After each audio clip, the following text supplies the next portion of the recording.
الله والصلاة والسلام على رسول الله وعلى آله وصحبه ومن والاه ومن اهتدى بهديه واستنى سنته إلى يوم الدين. So inshallah we're going to talk about the vanguard of the migration, the people, the leading group when the Prophet ﷺ asked them to migrate to Medina.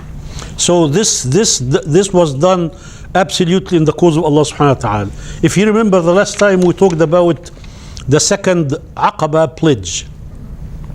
After the second Aqaba pledge, and the Prophet ﷺ talked to them, and he even mentioned jihad, that when we go to Medina, that you need to defend me. So the theater was ready for the migration. So the Prophet ﷺ, after the second Aqaba pledge, the Muslim at this point in time, this was really the biggest accomplishment that happened to the Muslim to that point, because they succeeded in establishing a homeland. Now the Muslim is in Medina, and when the Prophet ﷺ move, that's going to be a homeland for Islam, and the law of Allah subhanahu wa ta'ala will be implemented. In Mecca, they could not even pray, around the Kaaba. So Islam was not really implemented in Mecca, but this was the most significant gain the Islamic movement gained at that point in time. Bay'at al-Aqaba, the pledge of the Aqaba, the second one, was a tremendous opening for the Muslim. And the Prophet ﷺ ordered them to go. The Prophet ﷺ, he say that you have brothers and sisters eager to see you in Medina, and they wanted to receive you with open heart and open arms. So now the Arab Peninsula, all Arabia, was drowning in kufr. Now all of a sudden there is a homeland for Islam.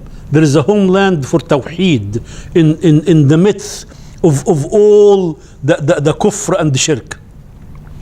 Once the Prophet ﷺ gave them the green light, Muslims started to leave when the Prophet ﷺ told them. And they used to move at night in under the dark of the night in very small groups, because they did not want the kuffar, the mushrikeen, to saw them. I wanna before we talk about the details, because sometimes when I wanna just give you one thing, that when Allah subhanahu wa ta'ala talk about Musa alayhi salam, he say, when Musa went to meet Allah subhanahu wa ta'ala, this woman hates me. I couldn't find any matching places. I don't really care. She started a little early today. Oh yeah. Yeah. She's ready. So the Prophet ﷺ, he say, when Musa went to see Allah subhanahu wa ta'ala, Allah subhanahu wa ta'ala told him that your people that you left behind were corrupted, and they did this and they did this, and they took that calf, the ijl, to worship. So Musa alayhi salam was actually knew what happened, but when he went and he saw the actual kufr with his people, he went crazy, and he even beat Harun alayhi salam. So the Prophet ﷺ, he say, ليس الشاهد بسم الله الرحيم ليس السامع كالمشاهد. There is a big difference between when I tell you something, you hear it, and you see it. When you see it, the effect is very, very, very much larger. Why am I saying this? Because I want you to think about what the Hijrah really meant to these people. What type of sacrifices that these people did? Because when we talk about Hijrah, it's a pleasant story, very, very nice story, and we talk about it, and that's it. But think about this. So what did the Hijrah represent in reality to the Muslims? besides taking a chance with their own lives, because they were chased. So they taken a chance with their own life. They can be killed or die in the desert, because when they leave at night, they leave under the dark of the night. They take very little things. They do not want to make noise and stuff like this. But think about this. They abandoned their homes, their wealth, their belonging, everything that they lived for. Imagine when we migrated from our countries to here, we migrated as a personal choice, and we prepared for it and everything. And most of us, when we came here, we came to people that we know. You understand this? So they abandoned everything. They sacrificed their wealth, and not only their wealth, but some of them that were captured, they were not let go until they give every penny that they made in Medina. And this is the only thing that they wanted to save themselves, and they wanted to save their deen. Okay? And they were actually, think about it, they were marching to a very uncertain, foggy future. You know, of course, Allah subhanahu wa ta'ala give them ease, Allah subhanahu wa ta'ala give them comfort, but you live in your country, you do not have anything, you leave your family behind, you leave everything, and you're going to Medina, and there is no real assurance. I mean, the future is totally uncertain and very foggy. And the ulama say, everyone who migrated to Medina, they call it كان دمه مستباح, which means that he's a fugitive, and if his life and his blood open for everyone, permissible. So if they get killed, if they get robbed, if whatever it is, there is no compensation. You know, there is something called diyya, the diyya. There is no diyya, because these people were mustabah. Whatever happened to them, Arabia have absolutely no problem with this. But if you think about all these sacrifices, there was something very beautiful on the other hand, that the mass departure from Mecca to Medina, the ulama say, was a declaration by the Muslim that a new system of loyalty has been established. Now, Arabia, the system of loyalty is the tribes. My tribes, my family, whatever my tribe does, I am with them, and I am only loyal to my tribe. And if my tribe kick me out, I am also mustabah. Anybody can kill me. So this was very significant to happen in a tribal society. And think about this: how Islam did not only change people on the surface, but change the core of these people. For Bedouin, for Arabs, to just kick away and replace that pledge of loyalty from the tribal, loyalty to the faith. Now the bond between us is the faith. And I want to jump, last week we talked about, or the week before, we talked about Mus'ab ibn Umayr. Mus'ab ibn Umayr, in the Battle of Badr, they captured his brother. He was with the capture of war. So Mus'ab told the Muslim who captured his brother, he say, insist on a huge ransom because his mother is rich. So his brother looked at him and he say, if this is what do you do for me? He say, you're not my brother, he is my brother. Now faith, the connection now was not the blood anymore, was the faith. And on the other hand also, the new system of loyalty was fully endorsed and implemented by the people in Medina. They actually welcomed the immigrant with open arms, shared with them homes and wealth, everything. And the ulama say that not one Muslim came to Medina without the people of Medina fighting over him. Who is going to host him? In fact, they used to do qur'a. You know what the qur'a means? Lottery or flip the coin or something like this, because everybody was eager to host them. The first one who migrated from, does anybody remember who the first one who migrated to Habasha, Abyssinia? Uthman ibn Affan. Uthman ibn Affan, the Prophet ﷺ, he said, this is the first family to migrate for the sake of Allah subhanahu wa ta'ala after the family of Ibrahim, the father of the Anbiya. But the first guy who migrated from Mecca to Medina is Abu Salama, the husband of Salama radiallahu ta'ala anha, that after Abu Salama died, she married the Prophet ﷺ. And when they decided to go, their in-laws, their family knew. So they took from Abu Salama, Salama and his son.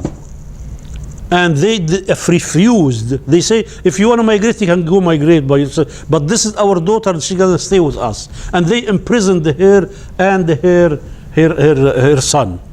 And he lived in Medina for a whole year without his wife and his son. The second guy who also migrated is Suhaib al-Rumi. Suhaib al-Rumi came from Rome, and he was very poor. But in Mecca, he was a very bright merchant, and he made a fortune in Mecca. So when they knew that he is gonna migrate, they told him, we will let you go on one condition, if you leave your money, because you made your money here.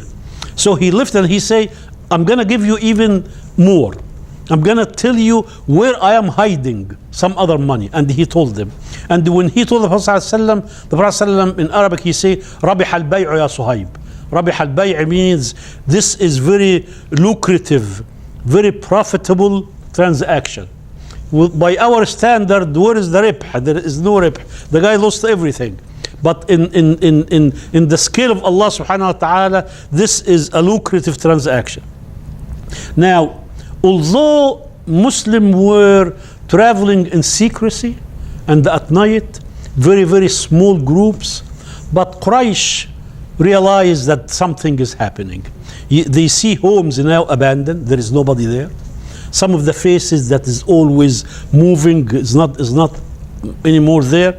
So they tried everything to stop the Muslim.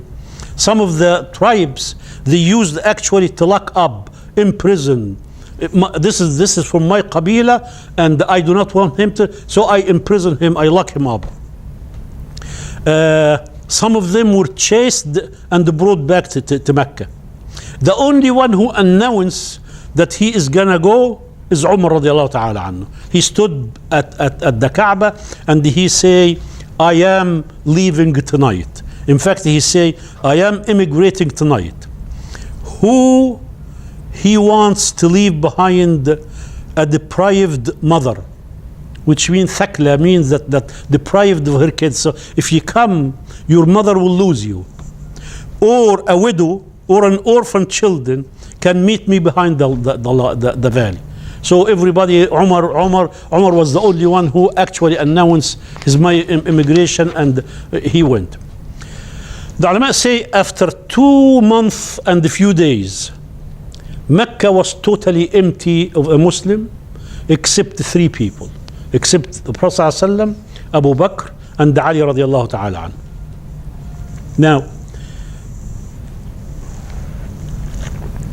what was the reason behind sending them first to make? Why did they all go first and the Rasul ﷺ? The Prophet ﷺ, first of all, he does not want to leave anybody behind him in Mecca because the target was Muhammad sallallahu alaihi wasallam. As long as they have him, okay, people still they think that they have the head. But the most important thing here, whatever I say is not really the reason. The migration of Muhammad sallallahu alaihi wasallam, the time and everything was dictated by Allah subhanahu wa ta'ala. So Jibreel alayhi salam came to him, and as I'm gonna talk about this, came to him and told him when and how and everything. Now, so the kuffar, they convened a parliament called the Parliament of Quraysh in a place called Dar al-Nadwa. But they realized that the Muslim will pose serious threat to them. And the serious threat was, if we let them go and they have their own homeland, they can come stronger and more people, and they can come back to haunt us. Or if we let them go and they're gonna propagate their deen, maybe other tribes will follow them and the Quraysh will lose their leadership. The biggest problem with Quraysh, they want to be the leaders, okay? So they really thought that migration is causing a tremendous threat for their livelihood. So so they met to see the most effective way to combat this imminent threat that they have. At the beginning, some more moderate propositions surfaced. Some people say, we want to imprison Muhammad. We should keep him in solitary confinement. We imprison him in isolation. That was rejected by Abu Jahl and lots of people. And they say, if we do this, maybe his followers will come back and free him. So there was a big, lengthy discussion and argument, and at the end, based on the recommendation of Abu Jahl, they decided to kill the Prophet ﷺ. They say, we're gonna kill him, and by killing him, we're gonna finish this whole thing, okay? Because his followers, they're not gonna go anywhere without him. And they say, the way we're gonna do this, we're gonna bring from every clan a young man who is very, very strong, and we're gonna give each one of these a very sharp sword, and they're gonna go to Muhammad in his house, and they all gonna kill him at the same time. They all gonna chop him at the same time. Why is that? Because in Arabia, if you killed somebody, you have to pay what we call diya, financial compensation. Or if you kill somebody, you're gonna kill him. So what they figured out, they say Abd Manaf, which is the clan of Muhammad sallallahu alaihi wasallam, it's just one clan, but he have another 100 clan. If they bring 100 clan, Abd Manaf will not be able to fight all these people. It's gonna be a suicidal move. So they say, if we do it, they're not gonna fight us, but they're gonna settle with what? The compensation. And the compensation, we have no problem, we're gonna pay it. Okay? As we know, Allah subhanahu wa ta'ala, at the beginning, he said, Wallahu ya'asimuka min al-nas. Allah subhanahu wa ta'ala promised Muhammad sallallahu alaihi wasallam that he will be saved. Nobody can harm him in any way, shape, or form. So, like I said, Allah subhanahu wa ta'ala had granted him safety and protection until he complete his mission. Jibreel alayhi salam, he came down and he revealed to the Prophet sallallahu alaihi wasallam the decision of Quraysh. He told them that they decided to kill you. And Allah subhanahu wa ta'ala has gave you permission to migrate. And Allah subhanahu wa ta'ala is specifying when you're gonna do this. And you're gonna do this tonight. Okay? And do not sleep in your own bed. See, this was the instruction of Jibreel alayhi salam. The Prophet alayhi salam, Asma bint Abi Bakr, she say, the Prophet alayhi salam never ever visited us during the day. Never. And all of a sudden, he came in متخفي, securing himself, and he knocked on the door, and she opened. This was Muhammad sallallahu alaihi wasallam, and she said, he sat down with my father, and I figured out that there is something very serious for him to come to us, not Abu Bakr to go to him during the day. And he sat with Abu Bakr, and he told him that Allah subhanahu wa ta'ala gave me permission, and you will be my companion in the trip. Now, A quick question. تفضلي. Is everything that comes from Jibril Wahi Quran? Say it again. This conversation between Jibril and Rasulullah, is it all in Quran or? No. I just told you now. The Jibril can come and talk to the Prophet sallallahu alaihi wasallam. Not necessarily. Absolutely, he came to him lots of time. This time here is just telling him what's happening. Jibril, when he came in and he told him, "Inna Allah aqri Khadija min Allah salam." So Jibril used to come. Of course, the main purpose for him to come down is the Quran. But Allah subhanahu wa ta'ala, they call it Amin al-Wahy. The one that Allah subhanahu wa ta'ala entrusts him with that connection between Allah subhanahu wa ta'ala and all prophets. All prophets, Jibreel alayhi salam is the one who was back and forth with Allah subhanahu wa ta'ala. But he came like this time, he came to the Prophet sallallahu alaihi wasallam to inform him. In the battle of Badr, he came even to fight with the mu'min. Not the actual fight, but to spread that peace and the fear in other people. So how does Rasulullah know what's the difference between Huh? talk and Quran? Say it again. How does Rasulullah figure out what is the difference between a regular talk and Quran? No. He used to come. The Prophet ﷺ saw Jibreel in different shapes. He saw him in his regular shape and the size with the wings. He showed him. And he came, if you remember, the first hadith in Al-Bukhari, which is the Prophet ﷺ was in the masjid, and Jibreel came in the shape of a man. And he was dressed in a beautiful white, non-stained. His hair was very pitch black. And you remember the hadith. The Prophet ﷺ was sitting in the masjid, and Umar is the one who reported that. He say, we were sitting with the Prophet ﷺ, and a man came to the masjid. He is dressed in a beautiful white cloth, and his hair is beautiful and black. لا يعرفه منا أحد. None of us know him. And the signs of safar, it did not look like somebody who's traveling, because somebody who's traveling, his hair would be sandy and his clothes, and there was no hotels there. Okay, so he sat with the Prophet ﷺ, and he sat down and he put his knees right next to the knees, against the knees of the Prophet ﷺ, and he say, "Ya Muhammad, akhbirni an al-iman." So he's asking the Prophet ﷺ questions, and when the Prophet ﷺ answer, he says, "Sadaqt." It's true. So after he finished, it's a long hadith, but after he finished, he say, we were very surprised that somebody come.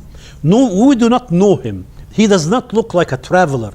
And when he asked Muhammad sallallahu alaihi wasallam, and then he approved the Muhammad's answer. And he say, يسأله ويصدقه. He is he's asking him, but he approved his answer. And after he finished, everybody was looking at him. And he said, kept going until we did not see him. He disappeared. The Prophet ﷺ, he said, do you guys know who he is? He said, no, Allah wa Rasuluhu a'lam. قال هذا جبريل جاءكم ليعلمكم دينكم. So Jibreel ﷺ came in with the companion, and all the companions saw him because he came in the shape of the okay. Say it again. Okay. What's your question? Nobody asked me any question. Lugna's question. Okay. How does the Prophet differentiate between Quran and the regular talk from Jibreel alayhi salam? Was this your question? How can you tell me? But that was interesting. No. it is very, very, very simple, because the Prophet ﷺ, when Jibril comes, when he come with the Quran, he's not coming for a social event. So he's coming to him and he say, this is this ayah, this is coming from here, and he directed the Prophet ﷺ, and he say, Jibril sometimes come with bunch of ayat, and he recited, and the Prophet ﷺ used to rush before Jibril finish. The Prophet ﷺ used to say it with him because he does not wanna forget. So Allah subhanahu wa ta'ala he said, سنقرئك فلا تنسى ولا تعجل بالقرآن من قبل أن يقضى إليك وحيه. You listen, only listen, because I promise that you're never gonna forget. So when Jibril comes, it's very, very well known. This is not a social event, and he comes and he recite ayat, and he say, this ayah goes in this surah before this ayah and after this ayah. This ayah goes in this surah, because sometimes he come with 10, 15 ayat, but they all in different surah. Okay, so it's very, very, very obvious. And one of the miracles of our deen is the Prophet ﷺ, in reality, people saw in him 3 different levels of talk, and they can differentiate between them clearly. When he talk about the Quran, when he recite the Quran, that is a level that nobody can go there. His hadith also is right next to the Quran, but his personal talk as a human being is like us.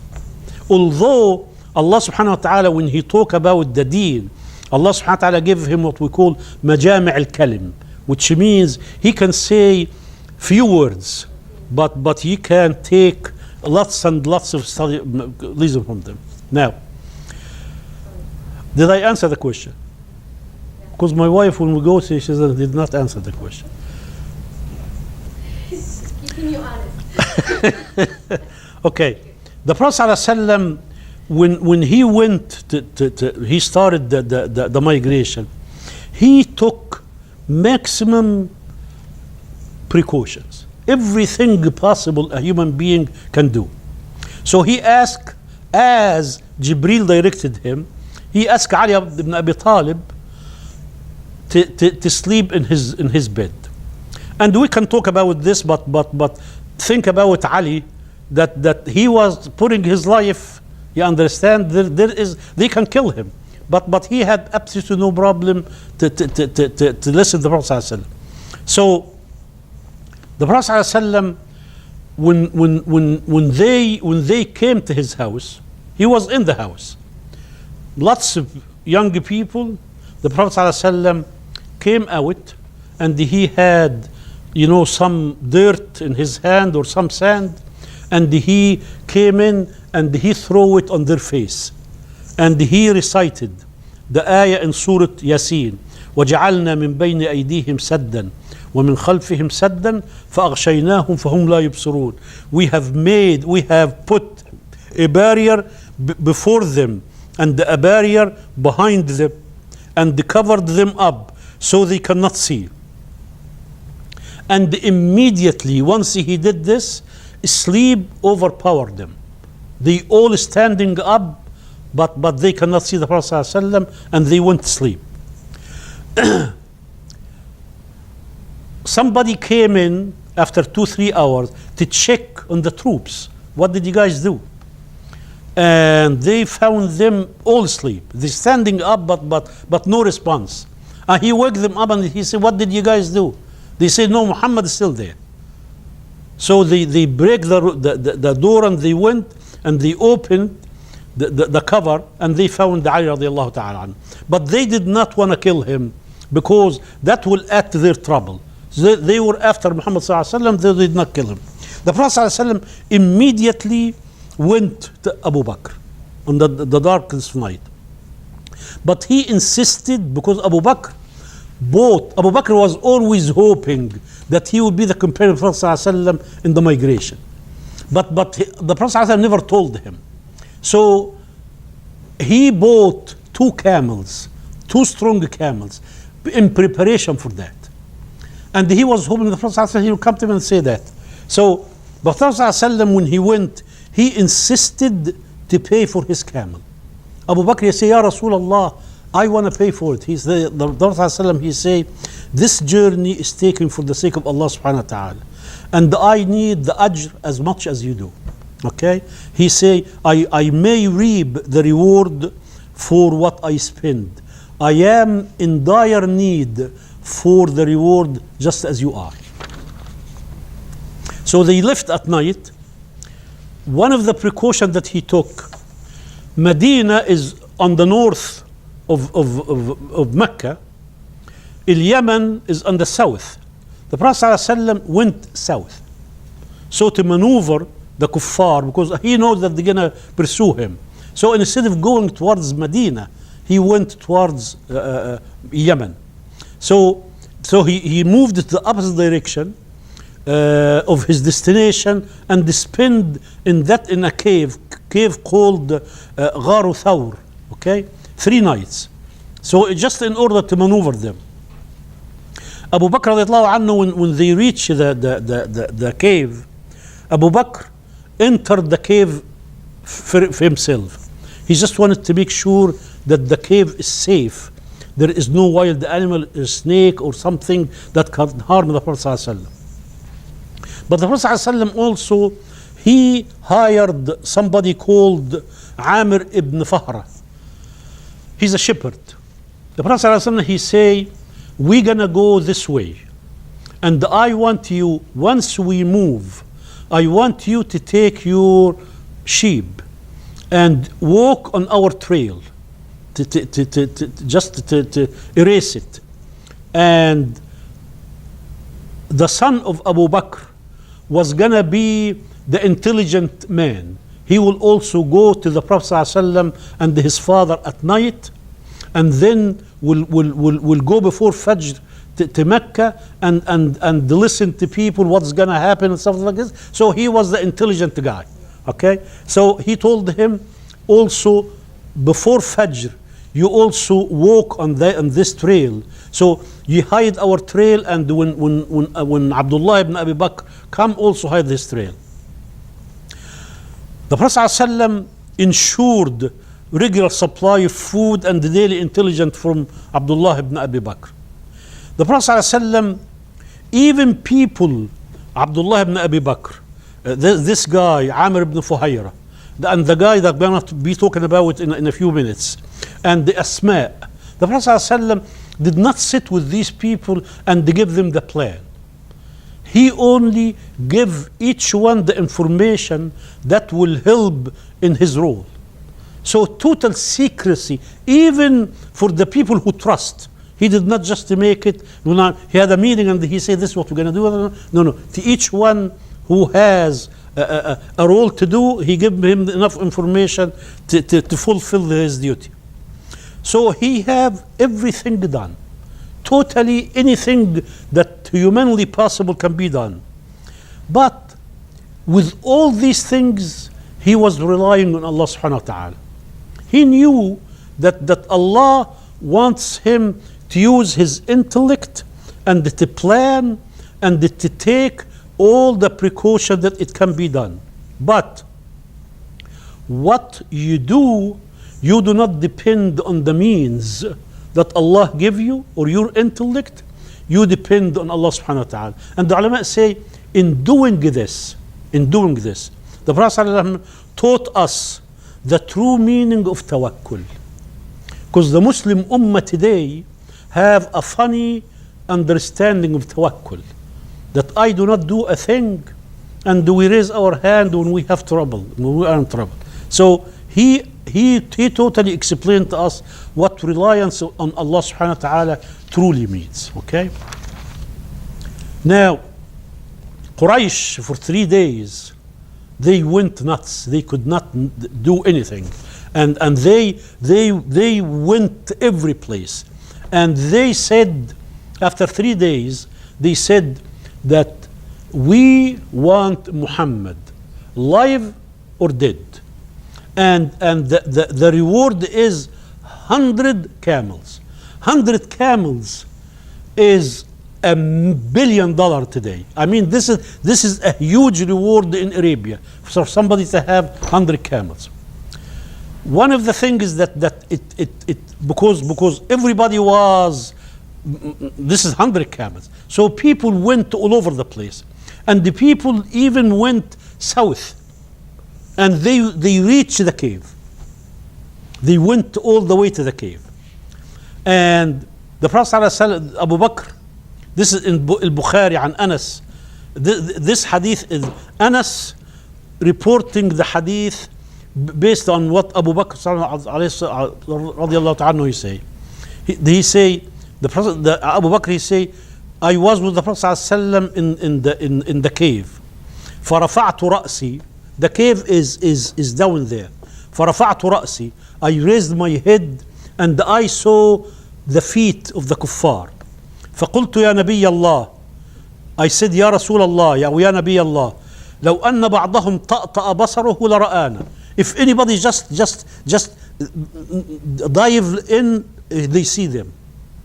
He said the Prophet ﷺ was totally relaxed, absolutely nothing on his face, and he say, ما ظنك باثنين الله ثالثهما.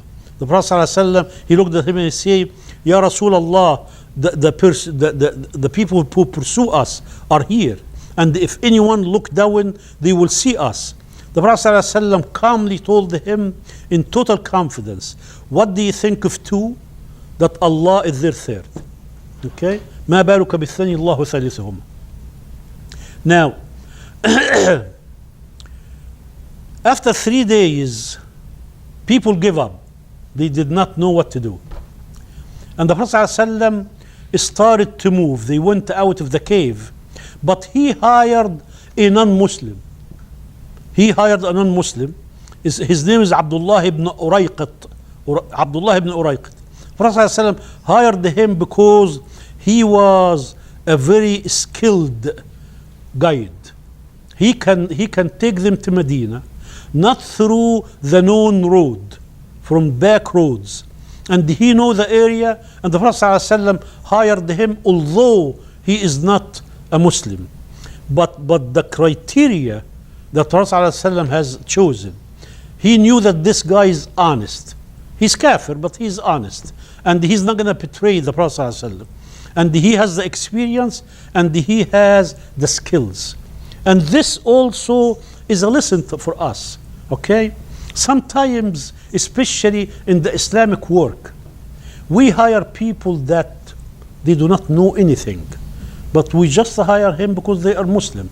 That's not the proper thing. This is you really need to hire, putting people in the right place. Of course, if you're gonna get, for instance, I have absolutely no problem in an Islamic school to hire an educator, somebody who is very well known, and he wrote books, to come to our Muslim teachers to teach them technique. There is nothing wrong with this. But you hired a Muslim that he need to be taught, okay? And they bring him just because he's a Muslim. That's not it. So the Prophet ﷺ, and this is not something, an easy thing. It's not just hiring somebody to teach some teachers. This is his life. But the Prophet ﷺ, he knew the guy, and he knew he's honest. He knew that he's not going to betray him. He is a professional. He's going to do his job, and this is it. So he hired him, and they started moving. But there was a guy called Suraqa ibn Malik. Suraqa is a very, very skilled horseman. He is the best. And he said that when he heard the 100 camel, I mean, it was an opening. He said, I'm gonna get them. He knows. And Suraqa also knows the back roads, also like the other guy. So Suraqa followed the Prophet ﷺ and Abu Bakr. Abu Bakr, he say, I saw Suraqa, and my soul my ruh fill my feet. And the Prophet ﷺ never budge, never even look back. He's just going. And he said, before Suraqa, when I hear some noise from the front, I proceed, I go in the front of the Prophet. And if I feel something from the back, he will go defend the Prophet from the back. And Suraqa is the one, Suraqa became Muslim afterwards. But at this time he say, I am very skilled. And the road, I know the road. And every time I get closer to them, the legs of the horse sink in the and I fell of my horse few times. And knowing my skills, something happened in my heart that there is something with these people. How can I fall down 3 times? So he called the Prophet ﷺ and he say, Wallahi, I will not do any harm to you, but stop. I want to talk to you. The Prophet ﷺ ordered Abu Bakr to stop. He came to them and he say, once he saw the Prophet ﷺ, he said, the Prophet ﷺ told him, كيف بك وقد لبست سوار كسرى.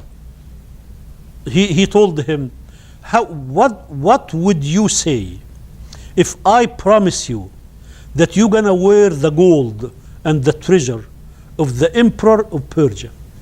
Now, Muhammad sallallahu alaihi wasallam is a fugitive, does not have a home, does not have a homeland, does not have a thing, did not accomplish anything. And he is talking to Suraqa that the Muslim will conquer Persia and they will actually take the treasure of Kisra. And I promise you that you're gonna wear that. And the Suraqa said, Kisra ibn Hormuz, the word Kisra did not compute with him. So he wanted to make sure from the Prophet ﷺ, are you talking about the same one? Is it Kisra ibn, because Kisra ibn Hormuz is the emperor of Persia. So he said, Kisra ibn Hormuz, قال نعم. And Suraqa said, I left them and I went back. And when I went back, I saw people coming to look for them. And I said, don't try. Because I reach these people, they're not Muhammad and Abu Bakr. So don't waste your time. So he repelled everybody that who was going the same way. But here is the thing. At the time of Umar radiallahu ta'ala anhu, Umar knew that the Prophet ﷺ said that. And when the Muslim at the time of Umar, they conquered Persia and they brought all the gold. Huh? And they brought all the gold and they put it in the masjid. And he looked at this. He say, people who do this, definitely an honest people.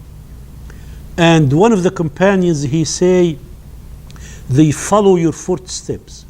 If you were corrupted, they would be corrupted. But because you're not corrupted, they're not corrupted. So Umar called Suraqa. Suraqa was a Muslim at this time. And he gave him all the things, not for him to take, but he said the Prophet ﷺ promised, because that the tag, the all these things that he used to wear, and the Suraqa, actually that's the prophecy of Muhammad ﷺ, and it was fulfilled. On their route, Sayyidina Allah, the Prophet ﷺ and Abu Bakr, there was a Bedouin woman camping. This is her house on the road. Her husband took all the sheep to graze, and there was one sheep that was so sick and weak, cannot even go to graze. So the husband left that sheep with his wife. The Prophet ﷺ stopped, but the woman did not have anything to offer the Prophet ﷺ. The Prophet ﷺ told her that, would you allow me to milk the sheep? She said, what are you talking about? That sheep is dead. I mean the Prophet ﷺ sat down and he started touching her back.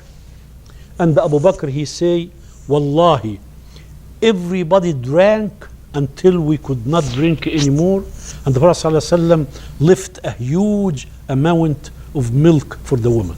Okay, this is one of the miracles of Prophet ﷺ. Now, when the Prophet ﷺ reached about maybe 5 or 6 miles away from in Medina, he stopped in a place called the Qiba. Anybody who made Hajj or Umrah, Qiba, the Prophet ﷺ stayed there for 3, the ulama say 3 to 7 days. Either 3 days or maximum 7 days. But the first thing he did is to build the masjid. And the masjid in Qiba was the first masjid that was built in the era of Islam, before the Masjid al-Nabawi. Okay? And the ulama say, when the Prophet ﷺ is there for 3 days, when he built the masjid, is an eye opener for us what the masjid means in the Islamic theology. You understand this? So if the Prophet ﷺ, I'm just here for a few days, I wouldn't do anything. Now, when he reached Medina, there was a huge reception, and the people of Medina did not know who the Prophet is, because there's 2 people. So they said they only recognize the Prophet ﷺ by the respect that Abu Bakr showed. Abu Bakr was standing there covering the Prophet ﷺ, doing this, so everybody understood who's Muhammad and who's Abu Bakr. But everybody in Medina wanted to invite the Prophet ﷺ. They wanted to have the honor of this. But the Prophet ﷺ, again, this is the plan of Allah subhanahu wa ta'ala, not the plan of Muhammad sallallahu alaihi wasallam. Allah subhanahu wa ta'ala did not want to offend any clan or any people in Medina. So the Prophet ﷺ, he say, it's not really up to me. اتركوها فإنها مأمورة, because everybody will come and they take the camel, they want to go to their house. Prophet ﷺ, he say, no, leave it alone, because she had her order from Allah subhanahu wa ta'ala. And the camel went, and the she camel went and stopped at the house of Abu Ayyub al-Ansari radiallahu ta'ala. Abu Ayyub al-Ansari hosted the Prophet ﷺ, and he had a house 2 levels. They insisted the Prophet ﷺ stay on the upper level. The Prophet ﷺ insisted to stay in the lower level, and he say, it is very convenient for me. Inshallah, next week we're going to be talking about what happened in Medina. But before we leave this, we want to know what are the lessons that we learn today from Hijrah. Okay? The first lesson is Allah subhanahu wa ta'ala give tawfiq to the Muslim ummah. He facilitate, help, assist the Muslim in choosing the Hijrah to be the beginning of the Islamic calendar. They did not choose, the day of revelation. They did not choose the day of the birthday of the Prophet ﷺ, but Allah subhanahu wa ta'ala facilitate their work, because Hijrah is actually the inauguration of the Muslim Ummah. This is when Islam had a homeland. Okay? Hijrah is, like I say, the inauguration. It marked the beginning of the Muslim Ummah. And Hijrah is the one that change the face of history, because in Mecca Islam really had no power, but now it become a homeland. There was a nation, there was a dawla, that the law of Allah subhanahu wa ta'ala was to be implemented, and Islam was not only a faith or ideology or theology, it became actually way of life where the law of Allah subhanahu wa ta'ala was implemented. Now, the third lesson, which is very important for you and I, is we need to reflect on the sacrifices that these people endured, but think deeply, not in theory about it, because what we face today, no matter how hard it is, try to apply or to just look at what these people faced and what we face. Okay? The fourth lesson is these people give everything for their deen. And the ulama say the Hijrah is teaching us that we are an ummah, a nation, with a message to propagate, to spread, to communicate, to preach. We not a lower creation. We do not, Allah subhanahu wa ta'ala did not create us to eat and multiply. That is part of our life, but Allah subhanahu wa ta'ala wants us to have a much, much higher thing that we live for. So again, we are ummah that has a message, and that message, it is our responsibility, all of us, to spread that message at our level, And I told you this billion times. For the ladies, if the only thing that you do is to dress like a good practicing Muslim woman and act like a good, you don't have to say a thing, you don't have to give speeches, just by being a good role model, a good ambassador, this is one of the most beautiful things that you guys can do. The fifth thing, I just jumped from 4 to 6, I have no idea why. One of the things that we need to understand, and we learn from this, that our deen is the most precious thing that we have in this life. If there is a place, if I am living in a place that I cannot practice my deen, okay? Whether the reason is within me, means that I am living in a place that the fitna is overwhelming and I cannot really live my deen, or I am being, the reason is an outsider, that I am being pushed by other power not to practice my deen, at this time, you have to leave the place. Okay? So if I am in a society that I cannot control myself in that society, and I am gonna lose my deen, I have to leave that society.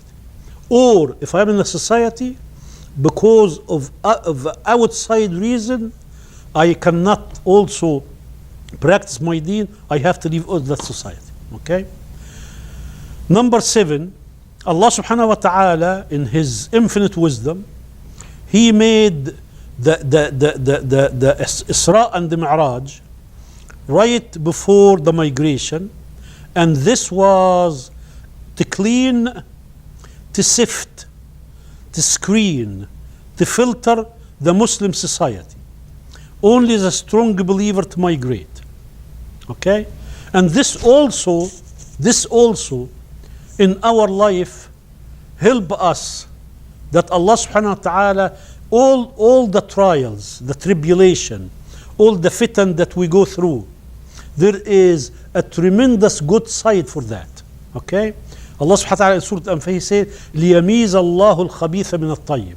Allah subhanahu wa ta'ala put us through difficulty, so Allah subhanahu wa ta'ala sets apart, differentiate between those who are corrupt, immorals, the wicked, and the good ones.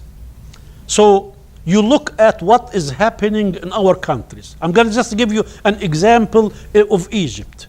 Just the last 4 years, there were people there that I think that they are one of the most pious people, very good people. What happened in Egypt in the first 2 years? They are the most wicked people. But we would never ever get to know that, huh? Except when Allah subhanahu wa ta'ala put us through these trials. لِيَمِيزَ اللَّهُ الْخَبِيثَ مِنَ الطَّيِّبِ. So Allah subhanahu wa ta'ala differentiate between who is good and who is filthy. The number 8, Allah subhanahu wa ta'ala, He just took Muhammad sallallahu alaihi wasallam on the night journey. Allah subhanahu wa ta'ala took him from Mecca to Jerusalem, which is farther than Medina, and then he took him to the seventh heaven in no time. So Allah subhanahu wa ta'ala was able to take Muhammad sallallahu alaihi wasallam and do not put him through that trouble. Why didn't Allah subhanahu wa ta'ala do that? Because the Prophet sallallahu alaihi wasallam is our role model. If he was taken by miracle, you and I will say that was Muhammad sallallahu alaihi wasallam, that we cannot really do what he did. But because he was a human being and he was our role model, Allah subhanahu wa ta'ala let him suffer and to go through the hardship, because none of us can say, you know, Muhammad was taken by a rocket or something like this. No, Allah subhanahu wa ta'ala put him through that. The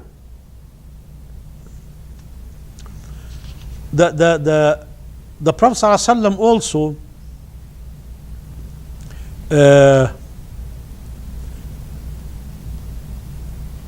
like I said, the Prophet ﷺ took all the precautions, but the kuffar went to the cave. And Allah subhanahu wa ta'ala also wants us to know a very, very important lesson that we talk about it few times. That Allah subhanahu wa ta'ala wants us to use all the means, which is called al-asbab.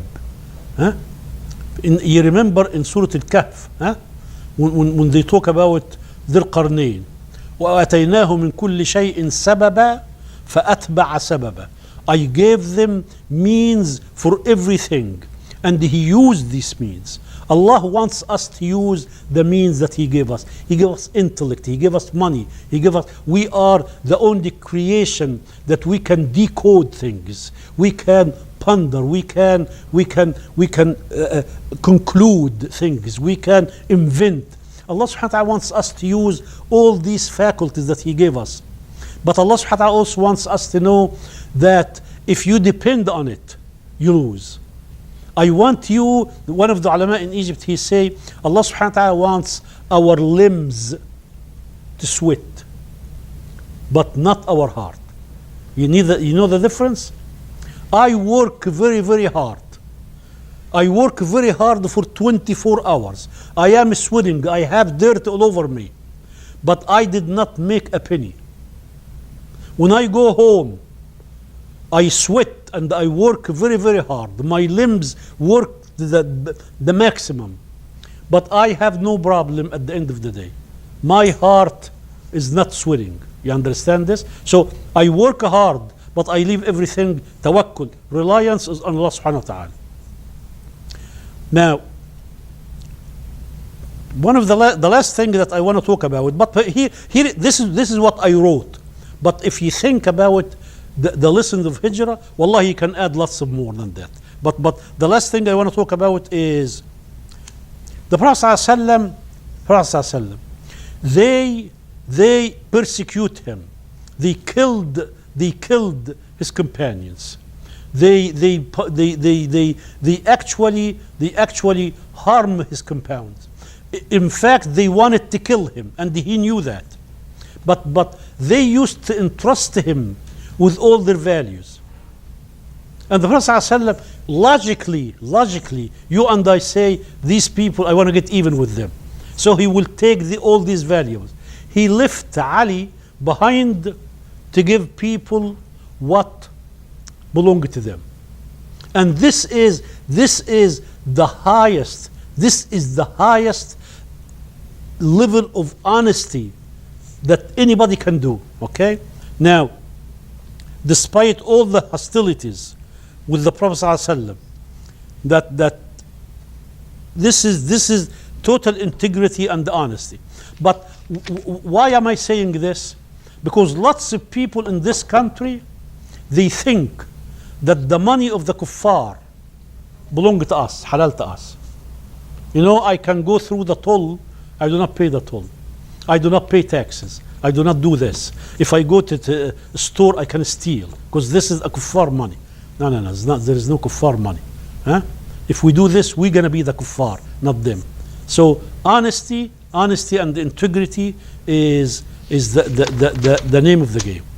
Inshallah, next week we're going to be talking about the status and the life in Medina